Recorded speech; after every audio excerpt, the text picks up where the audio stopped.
les decía que dado la importancia que ha adquirido tener registros contables precisos, se han ido generando a nivel internacional varios cuerpos normativos que lo que hacen es estandarizar las prácticas contables. Hay varios. En Estados Unidos están las normas generales o principios generalmente aceptados. Por otra parte, pues también tenemos este otro cuerpo normativo que son las normas internacionales de información financiera, que son, bueno, son acrónimos NIF.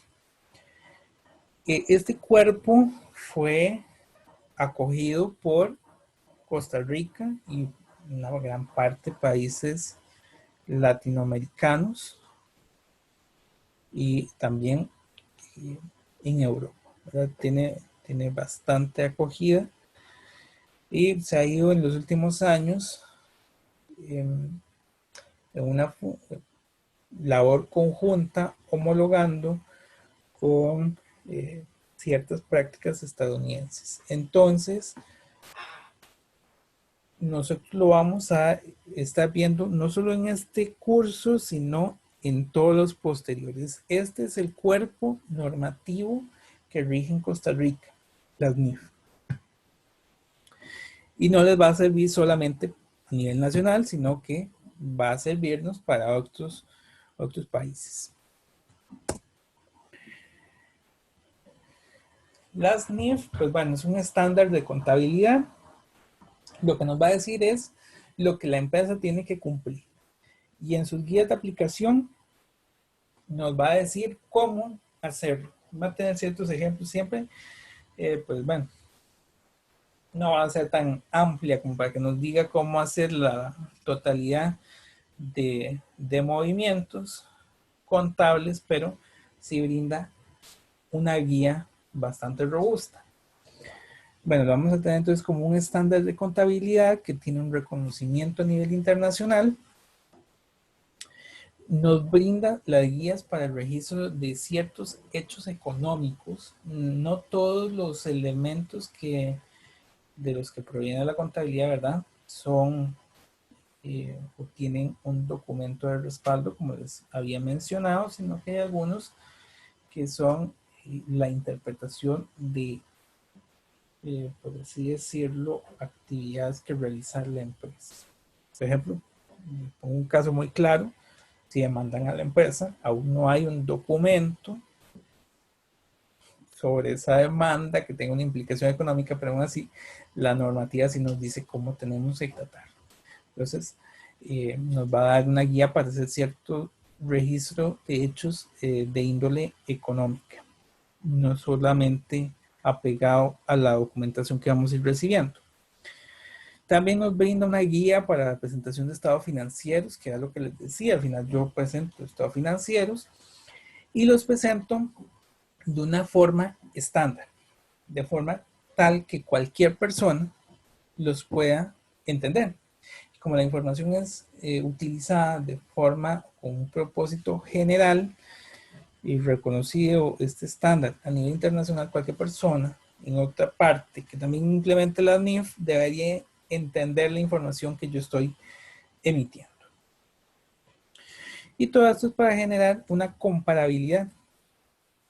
Aquí dice de operaciones entre países. Bueno, no solo entre países, ¿verdad? También se genera cierta comparabilidad de la empresa a través del tiempo.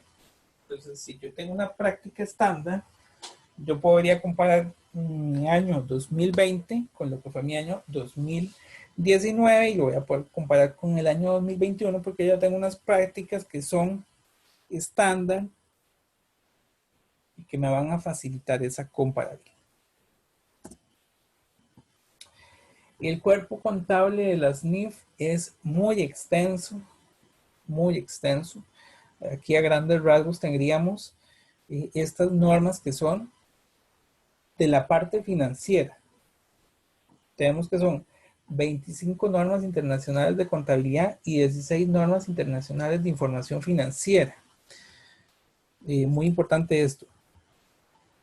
Unas se van a llamar NIC y las otras se van a llamar NIF, aun cuando, y aquí está mal escrito NIF, aun cuando ambas provengan del mismo cuerpo normativo. Eso es porque antes de hasta 1999 se llamaban normas internacionales de contabilidad y a partir del año 2000 cambiaron su nombre a normas internacionales de información financiera.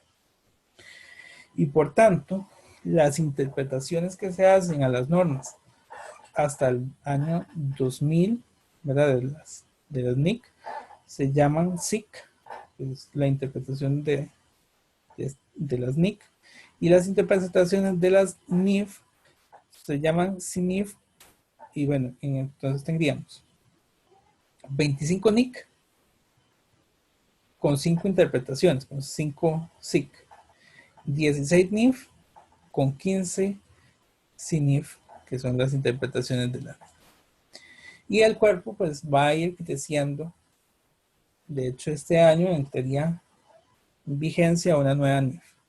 Ahí van emitiéndose. Generalmente, que es lo que se busca, las NIF van haciendo que desaparezcan las NIC.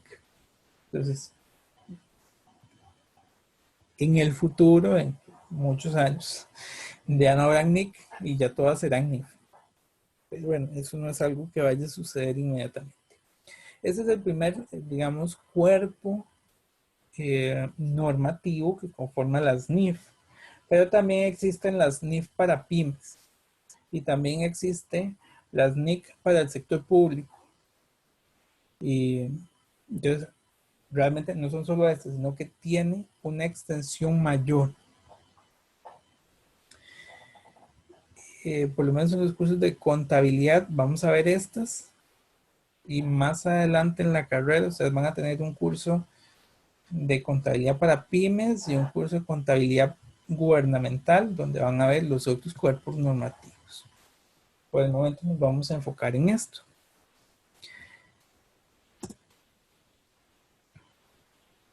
Mira, aquí nos dice un poco que, ok, dentro de todas estas normas hay un elemento que define la base de toda la normativa, que es el marco conceptual de la información financiera. El marco conceptual de la información financiera pues realiza dos cosas. Uno, nos da los conceptos fundamentales, ¿verdad? Aquí nos dice que desarrolla los fundamentos conceptuales en los que se basa la información financiera. Es decir, las definiciones base de toda la contabilidad están en el marco conceptual para la información financiera. Pero además este marco conceptual de la información financiera es el que suple cualquier vacío. Entonces, ante una norma específica, no sé, por ejemplo, estamos hablando de un tema X, no sé, inventarios. Los inventarios se deben contabilizar de conformidad a la NIC 2.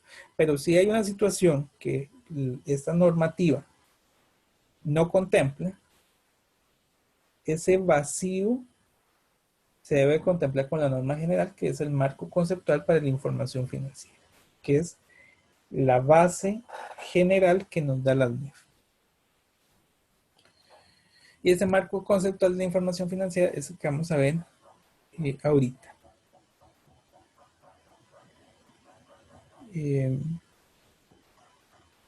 Sí, a partir de aquí, todas las demás diapositivas, lo que nos hace es la explicación de lo que dice el marco conceptual de la información financiera.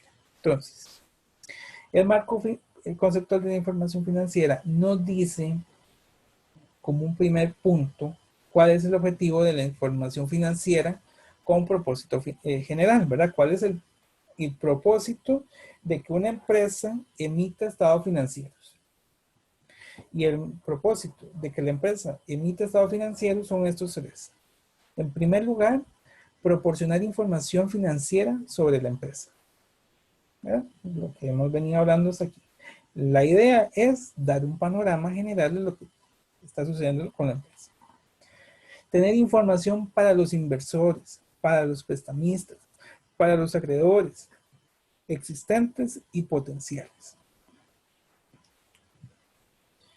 Y bueno, también pues la parte de toma de decisiones, con la finalidad de tomar decisiones relacionadas con el suministro de recursos a la entidad. Esto es muy similar a lo que ya he mencionado. Todo eso tiene su fundamento en el marco conceptual de la información financiera, que nos dice que ese es el objetivo de la emisión de estado financiero.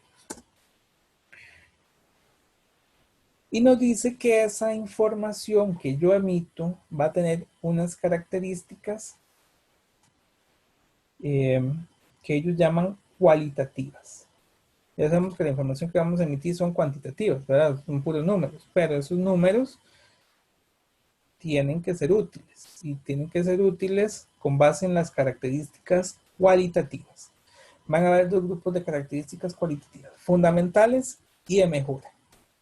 Las fundamentales, lo que yo pongo en mis estados financieros tiene que ser relevante. No voy a poner ahí cualquier cosa. Es relevante porque recuerden que va a favorecer el proceso de toma de decisiones.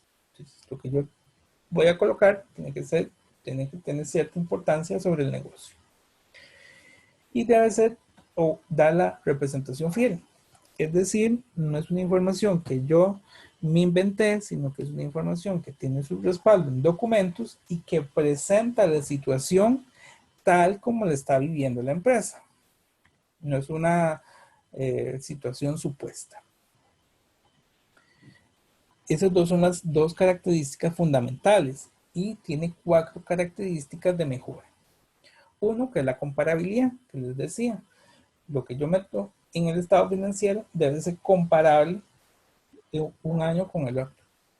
O bien una empresa con otra. Si mi empresa tiene estados financieros y la otra empresa también tiene estados financieros, los elementos deberían poder ser comparables si yo opero en la misma industria, tengo una actividad similar, o ¿verdad? Tengo algún elemento que me haga comparable, pues la información que yo presento debería proporcionar o facilitar esa comparabilidad. La información puede ser verificada, eso es muy importante, por eso desde el inicio les estoy diciendo que proviene o tiene datos de respaldo de donde yo estoy extrayendo mis números.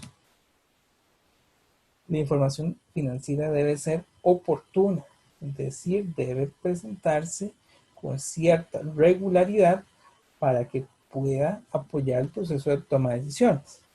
Por eso ya no hablamos de que los estados financieros sean presentados una vez al año, sino que son presentados con una periodicidad menor, tal vez mensual, porque de aquí a un año podrían haber pasado muchas cosas. La empresa podría haber quebrado perfectamente porque no vimos alguna situación a tiempo. Y deben ser comprensibles. Entonces, la estructura del estado financiero es uniforme y cualquier persona la puede entender. Esto, bueno, al final de cuentas es un poco repetitivo de lo que ya hemos visto, pero así es como nos lo plantea propiamente el marco conceptual. Ok. ¿Hasta aquí hay alguna consulta?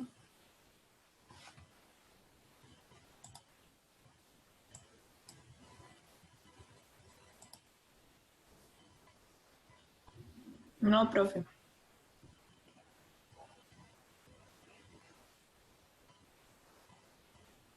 Sí, bueno, aquí no hice esta consulta y disculpen.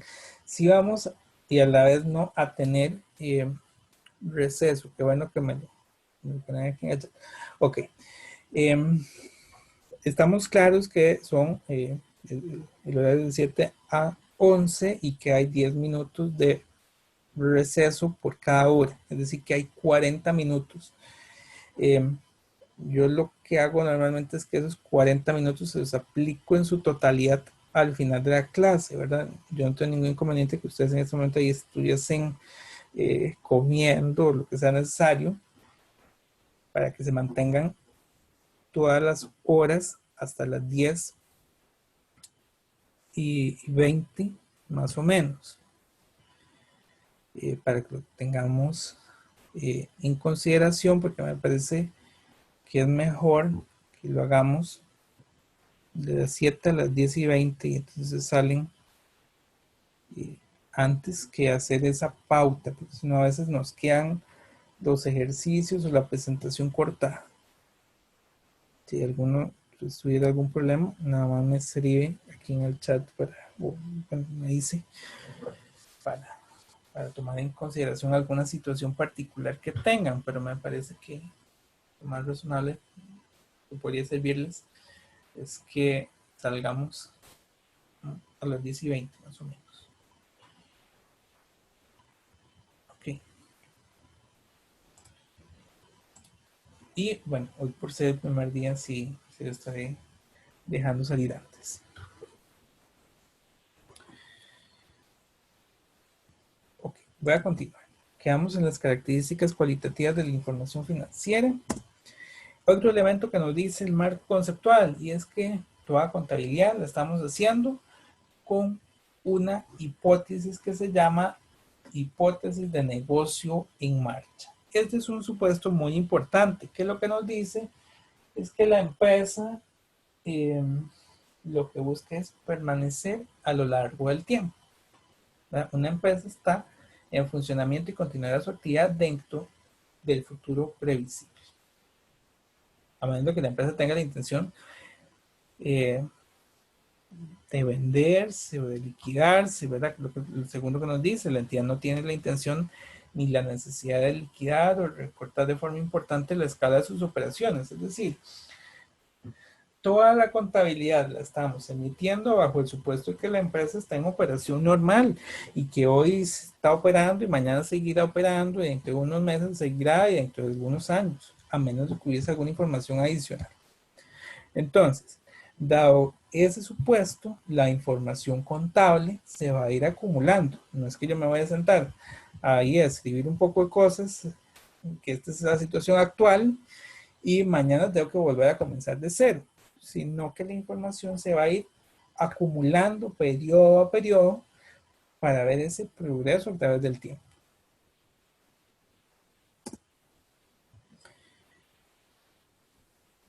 Ok, ya aquí vamos a algo bastante importante, de aquí vamos a ir entrando o adentrándonos un poco en elementos que la próxima clase los veremos en práctica. ¿Alguien iba a decir algo? Escucho un micrófono abierto. No.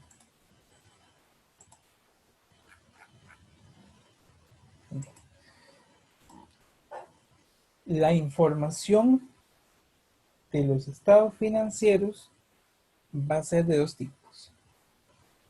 Una situación financiera que es de carácter acumulativo. Ahora tenemos tres elementos: activos, pasivo y patrimonio. Creo que ahorita los vamos a definir los tres, solamente para ver. Ajá. Entonces, estos elementos de la situación financiera son de carácter acumulativos, de un periodo al otro, van a irse manteniendo. Esa es la situación financiera. Y el rendimiento financiero sí es de un periodo específico. Son los ingresos y gastos de un determinado periodo. Entonces, digamos que yo estoy haciendo la contabilidad del mes de agosto, voy a tener los ingresos y gastos únicamente de agosto para medir mi rendimiento financiero de ese mes. Pero ese rendimiento financiero de ese mes se va a unir a mi situación financiera, que mi situación financiera, si yo comencé a operar, no sé, en enero, va a estar acumulado de enero a julio. Cuando yo termino agosto, el rendimiento financiero que era de agosto lo voy a sumar a la situación financiera que venía hasta el mes pasado. Es decir, en situación financiera voy acumulando lo de cada periodo y en rendimiento financiero voy a tener exclusivamente lo de ese periodo. ¿Estamos claros? Vamos a ver ahora qué es cada uno de estos elementos, qué son activos, qué son pasivos, patrimonio. ¿Va? Es que estoy teniendo problemas para pasarla. Ahí está. Los elementos de la situación financiera, activos, pasivos y patrimonio, son los elementos más comunes que pues, va a incorporar a su vocabulario, porque los vamos a utilizar con mucha frecuencia. Los activos son elementos que le pertenecen a la empresa. La norma nos dice que es un recurso económico presentado y tiene una palabra clave, controlado por la entidad. Es algo que yo controlo. Por ejemplo, el edificio en el que opera la empresa, el terreno, la maquinaria que utiliza, los vehículos. Son elementos que le pertenecen a la empresa, sus cuentas bancarias, sus cuentas por cobrar, son elementos que le pertenecen a la empresa para poder operar y sobre el cual tiene pleno control y pleno derecho. Aquí nos lo dice, bueno, pues la entidad, bueno, proviene de sucesos pasados que tiene el potencial de producir beneficios económicos. Entonces, el uso de esos activos, ¿verdad? Esa maquinaria, esos inventarios, de esos edificios, todo eso, el beneficio económico debe ser para la empresa. Si no es mío, si es de alguien más, entonces no podríamos clasificarlo como activo. Pero a grandes rasgos, los activos va a ser todo aquello que le pertenece a la empresa. Todo lo que le pertenece a la empresa. Los pasivos van a ser como la contraparte del activo. Y el patrimonio también. Los activos le pertenecen a la empresa, pero la empresa los tuvo que haber obtenido de alguna parte. Si bien es cierto, la empresa en la actualidad tiene un vehículo, ese vehículo tuvo que haber surgido por dos razones. Uno, alguien le prestó el dinero, o dos, un socio de la empresa aportó el vehículo a la empresa.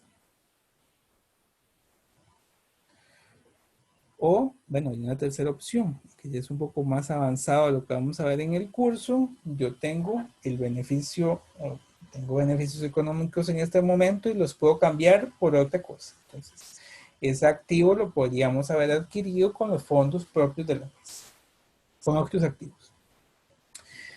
Pero por el momento vamos a entender que la adquisición de activos la voy a tener por medio de pasivo o de patrimonio. ¿El pasivo qué es? Son deudas que va a ir adquiriendo la empresa. Dice que es una obligación presente de la entidad de transferir un recurso económico como resultado de sucesos pasados. Entonces, si la empresa no tiene cómo adquirir ese activo, va y pide prestado con alguno de los instrumentos que vimos anteriormente, un préstamo. Entonces, hace el préstamo y adquiere el activo. Tendríamos un activo y su contraparte, un pasivo. O bien, tenemos lo que es el patrimonio, que son o aportaciones de socios, o bien son elementos residuales entre el activo y el pasivo. Dice que es una parte residual de los activos de la entidad una vez deducidos los pasivos. Entonces, yo adquiero un activo hoy, voy a ir cancelando el pasivo y ahora entonces el derecho residual, ¿verdad? Que es la diferencia entre ese activo y ese pasivo, se va a convertir en patrimonio, que es algo que le pertenece a los dueños de la empresa. Así lo tendríamos a grandes rasgos. ¿Tenemos consultas hasta aquí?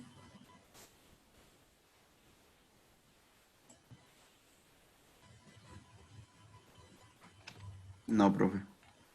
Profe, yo tengo bueno, es que no me quedó muy claro la parte del patrimonio en cuanto a lo de pasivo y activo. ¿Cómo es que eso se convierte en patrimonio? Nada más no me quedó claro esa parte.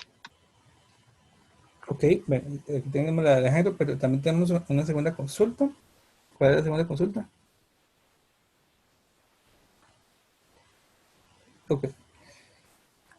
Pero tendríamos esta consulta de Alejandro. Ok.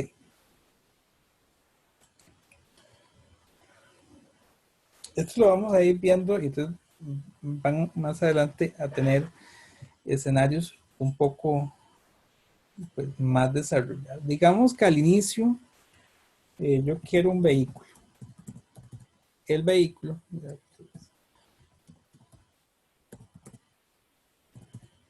es un activo.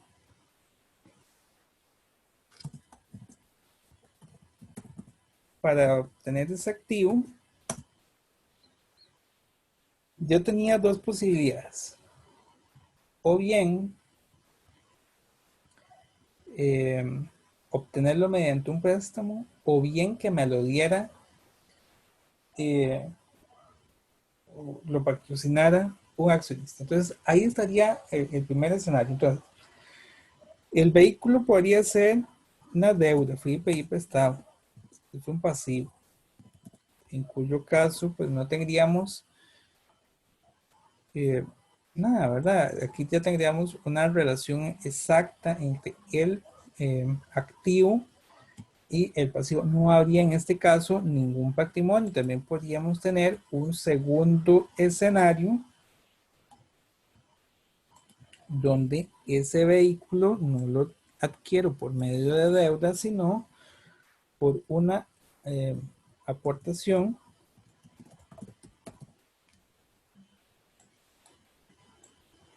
que no es otra cosa que el patrimonio. Van a haber elementos que sean adquiridos por medio de deuda y otros que van a ser adquiridos por medio del patrimonio. Cuando la empresa, con sus resultados periódicos, obtiene una ganancia, ¿verdad? Al final del día ellos van a tener unos ingresos que le voy a quitar mis gastos y pues voy a tener eventualmente una ganancia. Tenemos que fuera un escenario ideal. Con esta ganancia yo debería cubrir en primer lugar la deuda. Oh, ya no pude. Entonces, en la medida en que yo vaya pagando mi deuda, se va a ir convirtiendo en patrimonio. Digamos, ya es que se me quitó el campo. Entonces, con mi ganancia voy y pago deuda. El activo, en teoría, fue desde el inicio igual al pasivo. Ahora, la diferencia entre el activo y el pasivo es lo que yo apliqué de ganancia para pagar mi deuda. Y eso es algo que le pertenece a los dueños, se convierte en patrimonio. Entonces, al final, yo tengo mi vehículo que va a ser igual a la deuda, que era el pasivo, más una aplicación de ganancia que le hice para pagar esa deuda, y esa aplicación de esa ganancia le pertenece a los dueños de la empresa. Al final, las ganancias que va teniendo la empresa son de los dueños, y esa ganancia es la que se convierte en patrimonio. Eso lo teníamos por el momento a grandes rasgos. No sé si con eso queda un poco más clara la idea. Sí, profe, sí, ahora sí ya entendí con este ejemplo, ya me quedó más claro. Ok.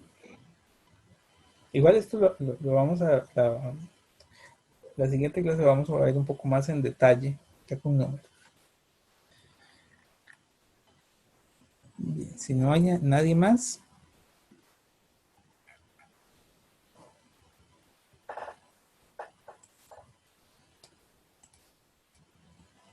vamos al siguiente punto.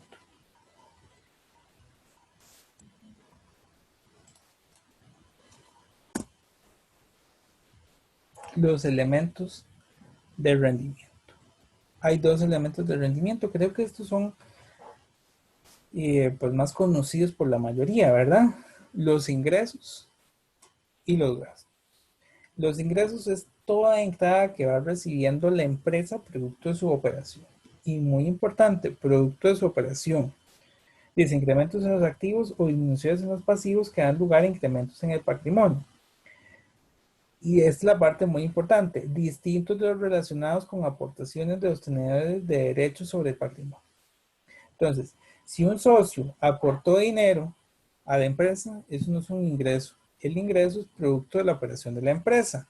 Sería producto de la venta de productos, valga la redundancia, o de la prestación de servicios. no está relacionado con aportaciones de socios. Y el gasto, ¿verdad?, que va a ser su contraparte, son disminuciones de activos o incremento en los pasivos que dan lugar a disminuciones en el patrimonio.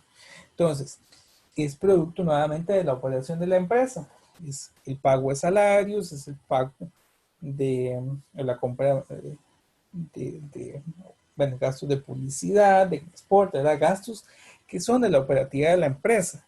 No son erogaciones producto de, digamos, que un socio se quiso retirar y entonces tenemos que devolverle su dinero. Eso no es un gasto, eso es un movimiento de patrimonio. Tengamos claros que esas aportaciones o retiros de socios no son ni ingresos ni gastos.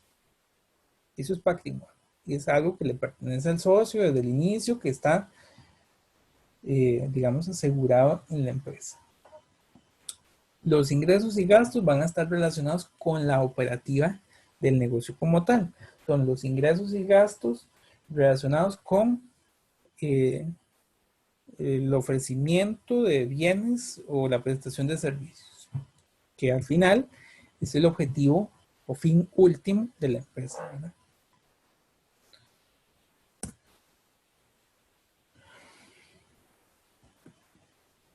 ¿Tenemos dudas hasta aquí?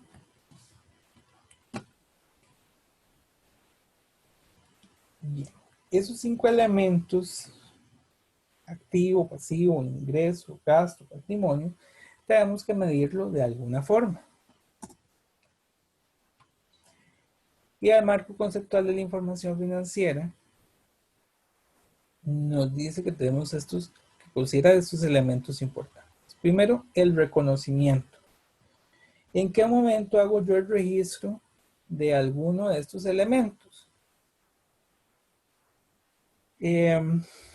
Bueno, eso va a ser muy variable, ¿verdad? Cada norma nos dice un momento, una forma de hacer ese reconocimiento inicial de las cuentas. Pero bueno, la inclusión de una partida se va a hacer en el momento en que cumple los elementos de los estados financieros. Es decir, que tiene una implicación de carácter económico, monetario sobre la empresa.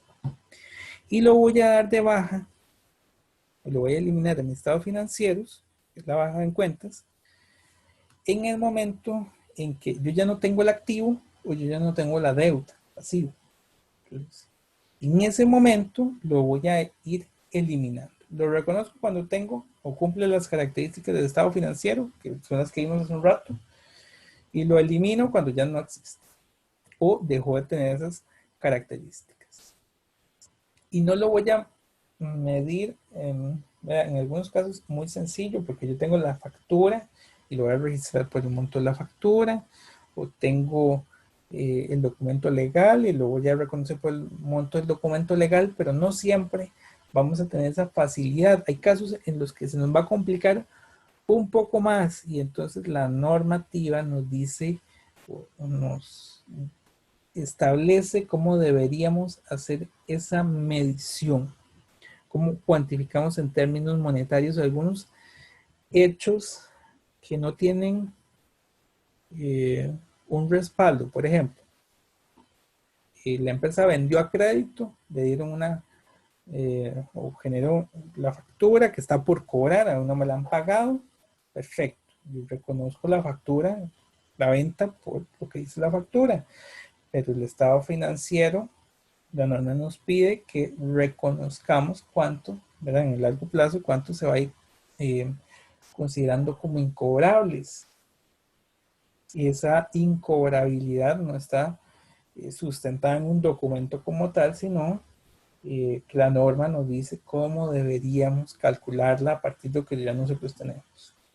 Entonces vamos a tener una medición de algunos elementos de la empresa que provienen tal cual de sus registros y otra que son a partir de estimaciones producto de esos registros.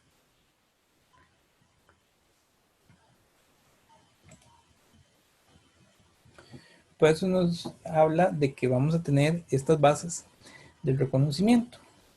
El reconocimiento al costo histórico, que es por lo que dice el documento.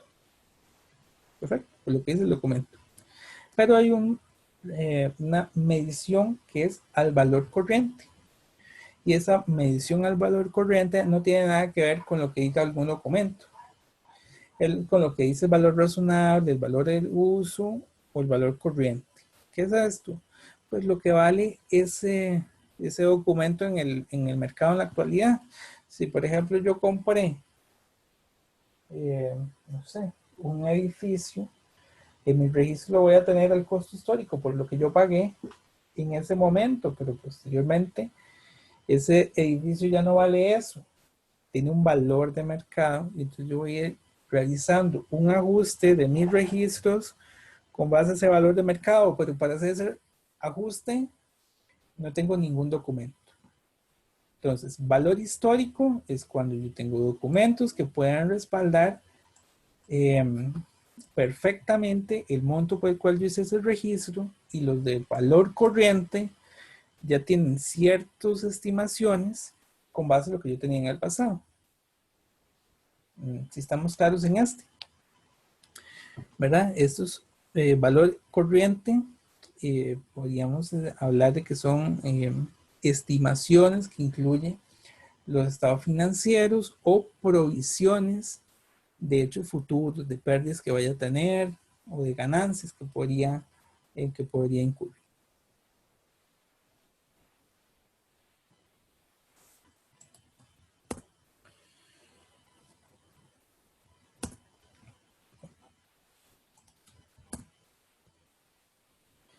Y de esto, la norma nos pide revelar cierta información. La información a revelar, bueno, la clasificación del activo y pasivo, la clasificación del patrimonio, y aquí nos están uniendo activo y pasivo, porque uno es lo que yo tengo y el otro es lo que yo debo, separado al patrimonio, porque al final, una vez hecho esta clasificación de activo y pasivo, nos va a permitir corroborar el patrimonio. Y por otra parte nos pide clasificar los ingresos y gastos, que estos ingresos y gastos son los que van a ir alimentando periodo a periodo el patrimonio de la empresa. La ganancia se va a ir convirtiendo en algo para los socios.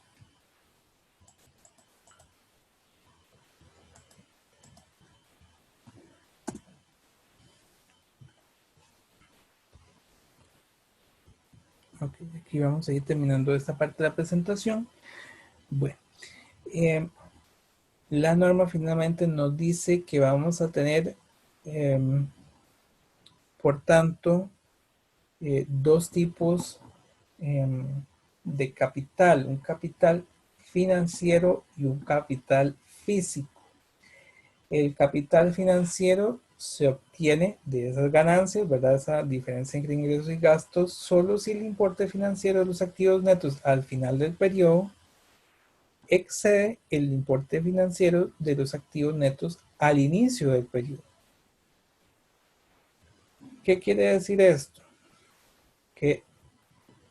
Y que es lo más corriente para fines de una contabilidad financiera, la empresa tiene ganancias si al final se traduce en una entrada de beneficio económico. Caso contrario, no tuvo ganancia.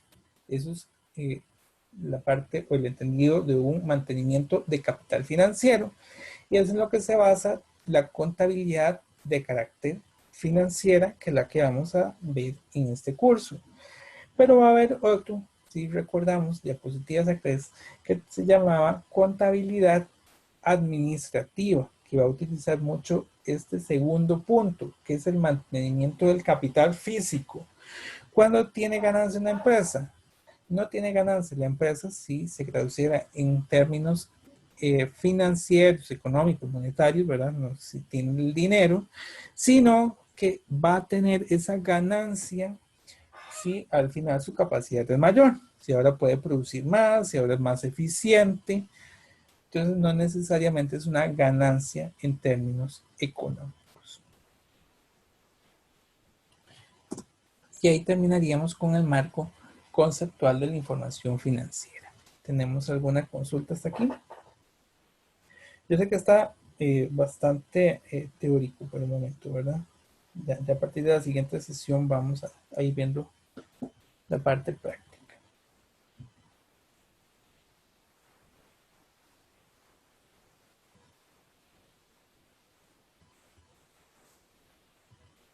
Bien, si no hay ninguna consulta, nada más voy a ver estos otros elementos a considerar y ahí estaríamos terminando la sesión de hoy. Para sintetizar algunos elementos, recuerden que queda de tarea las 5 tareas que vimos hace un rato.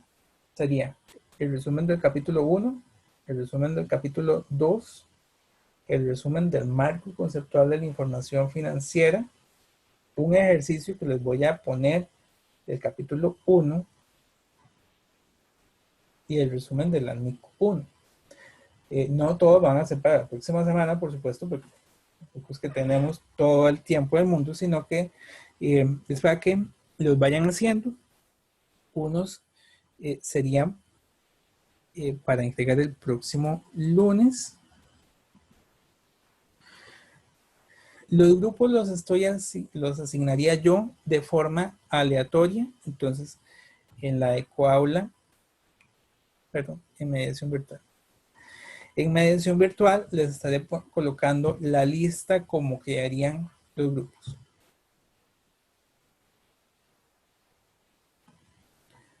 Para que la consulten. Sí, eso lo estaré subiendo al final del día. Sí, les estaría poniendo eso, además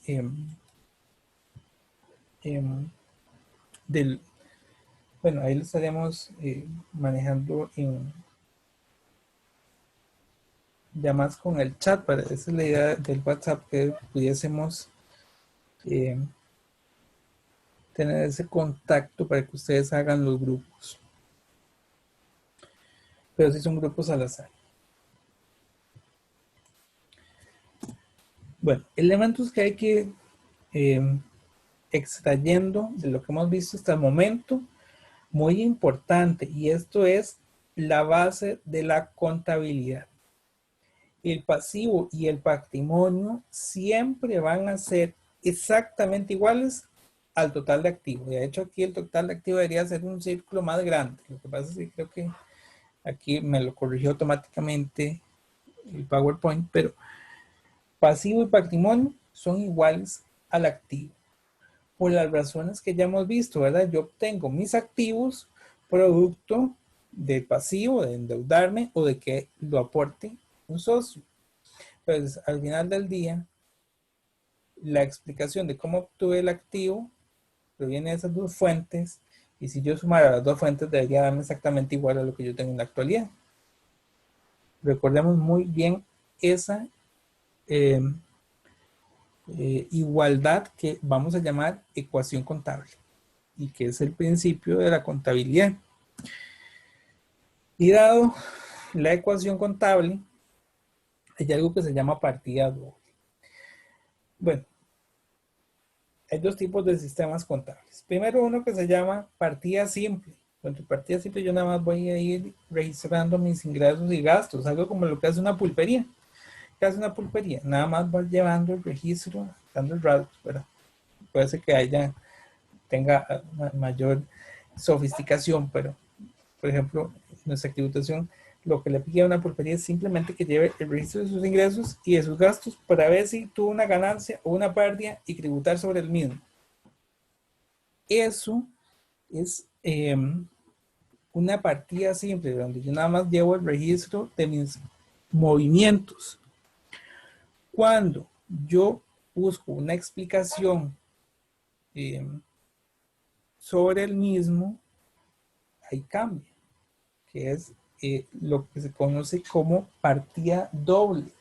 La partida doble lo que busca es mantener la igualdad que vimos anteriormente. Si bien es cierto, yo generé un ingreso, pero ese ingreso no se generó porque sí. Ese ingreso se generó porque yo me desprendí de un activo de inventario, precisamente. Entonces, lo que busca la partida doble es buscar o generar esa igualdad entre los movimientos, de que si yo registro algo es porque tiene una fuente. Por cada cargo tengo un abono. Aquí tenemos una consulta.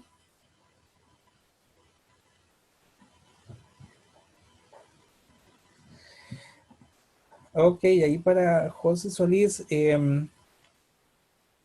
las tareas que ya se pueden ir haciendo están en mediación virtual. Al final hay un apartado que dice tareas. Yo ahora les pongo en cada una de ellas cuáles son, digamos, las instrucciones de entrega a nivel de formato, pero sí, estarían ahí.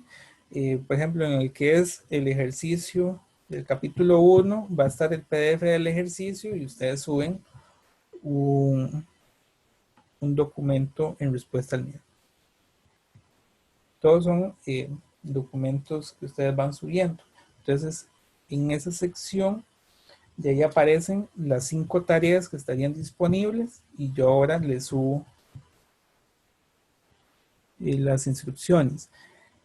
No necesariamente tienen que ser digitales.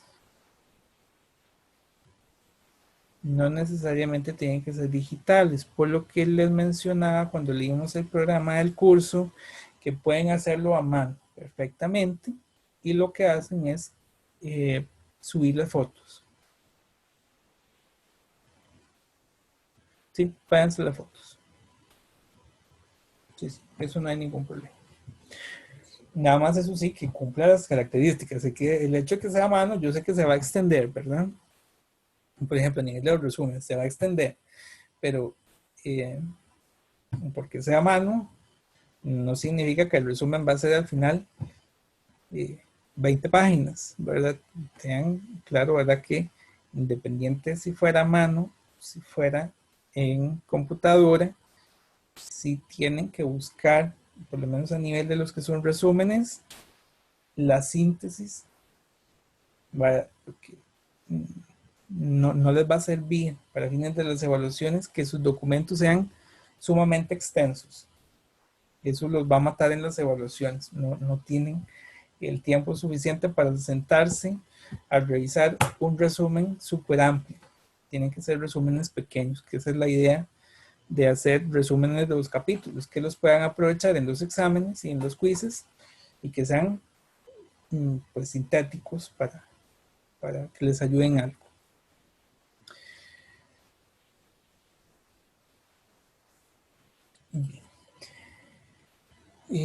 Ok, estábamos con los sistemas contables.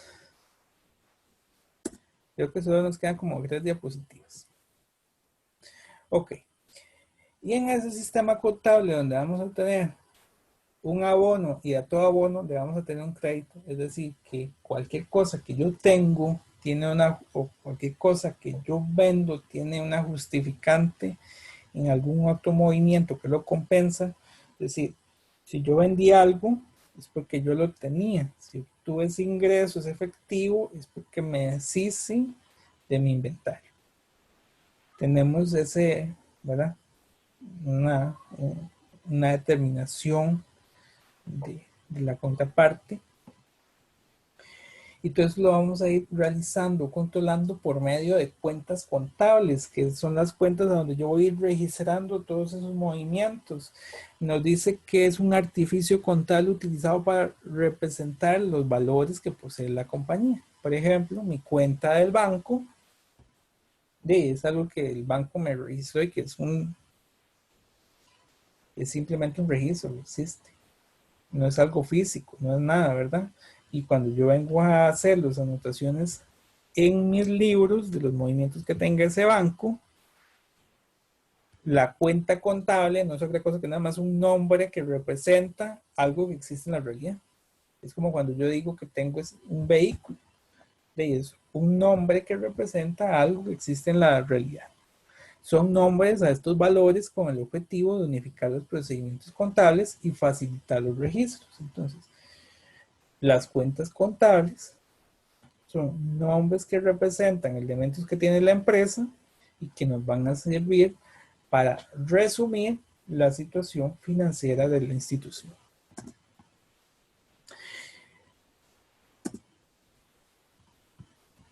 Vamos a tener que una cuenta, y esto lo vamos a ver de aquí en adelante para siempre, todos los cursos de contabilidad. Todo movimiento se registra en algo que se llama asiento de diario, que tiene una estructura como esta, por cada una de las cuentas.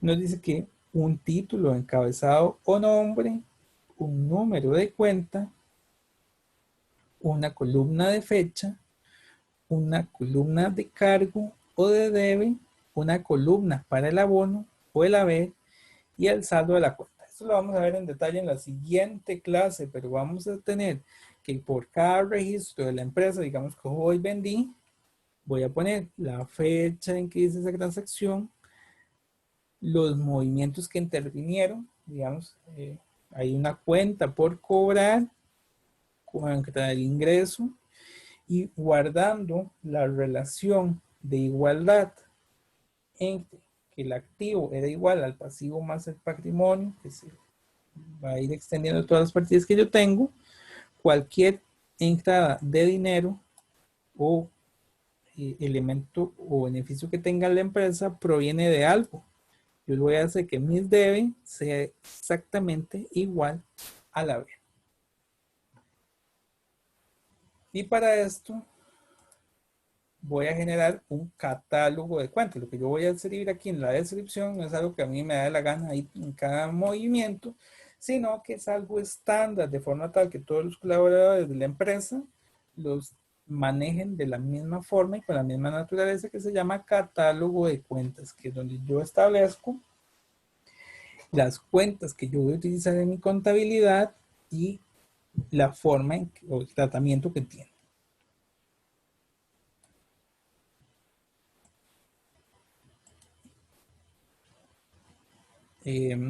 Y cuando yo las resumo, ¿verdad? Habíamos dicho que tenemos un libro de diario y un libro mayor. El libro de diario tiene todos los movimientos que yo voy haciendo día a día, minuto a minuto. Pero ese al final se tiene que sintetizar. Y sería esto que se llaman cuentas T, que no es otra cosa que un resumen de todos los movimientos. Puede ser que durante el mes yo utilice la cuenta del banco 50 veces. Al final yo ocupo saber cuál es la síntesis. Todos los movimientos que yo hice al debe y todos los movimientos que yo hice al haber, al final, uno menos el otro me va a decir cuánto es el saldo que yo tengo de esa cuenta de efectivo, que es lo que buscamos. Primero, en los asientos de diario, que son los que vimos, el ejemplo que estaba en la diapositiva anterior, es el registro, el reconocimiento de cada uno de esos movimientos, y posteriormente las cuentas T, que es la mayorización, y la síntesis de todos esos movimientos, para saber cuánto es el saldo que tiene específicamente una cuenta de la empresa. Y ahí